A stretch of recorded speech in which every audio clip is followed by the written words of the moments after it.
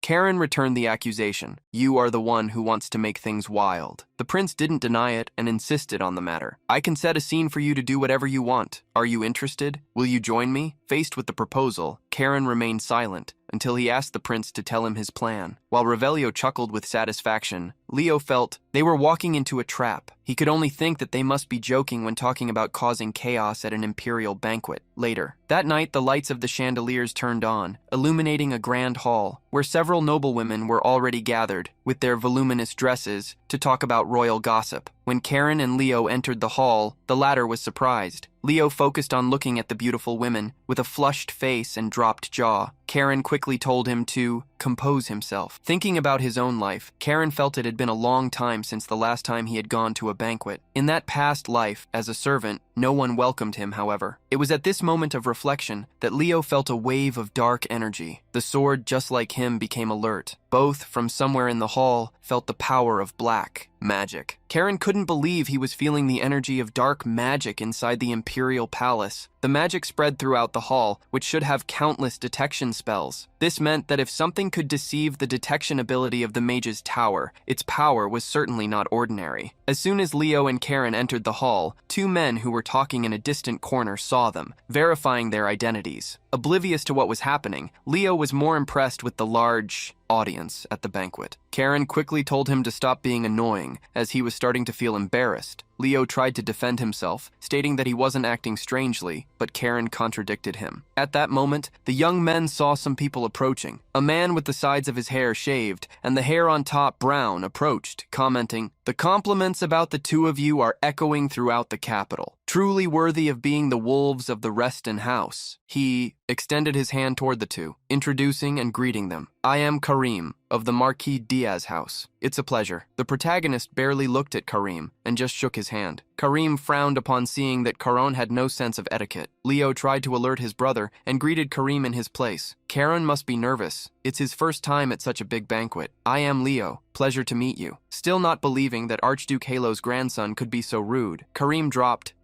the subject. "Allow me to thank you on behalf of my father. I heard you subdued some bandits." Leo took charge of the conversation, downplaying their deeds. At that moment, a voice attracted Karim's attention. "Still, risking your lives for His Majesty's people, as expected of the Reston ducal house, the Empire's greatest loyalists. Quite different from the capital's nobles, aren't they?" The sixth prince had drawn attention with his words loud enough for everyone to hear. Revelio smiled, provoking. "Quite different from those who cling to the imperial family just to seek power." Karim immediately bowed, greeting the arrival of the sixth prince. Despite this, he didn't believe that Revelio, as a half-blood, was speaking so freely. "This is an assembly of nobles loyal to his majesty. Please control your tongue." The sixth prince merely shrugged his shoulders, apologizing falsely. While the prince continued to provoke, Karen looked around, increasingly worried. Despite being weak, Karen couldn't help but see the trace of dark magic. He followed it until he found the source of the magic, a woman sitting at one of the tables. Wearing a mask, the woman with braided hair acted as if nothing was happening. But as soon as she felt the gaze falling upon her unexpectedly, she smiled with her red lips. The prince still didn't know anything and hugged Leo's and Karen's shoulders, welcoming them to the imperial palace. Karim felt uncomfortable when the prince started to intrude, but he insisted, "Won't the pleasure of socializing be greater if we all talk together?" But Karim advised him, "There are better moments for reserved conversations for those who serve the throne." The comment only served for Rio to provoke him. "Trying to teach us who sits at the center of power? Is there really a need to try to reassert yourself? Even a street dog knows that the Marquesat Diaz is the true center." Karim Diaz quickly tried to correct his words, but it only served for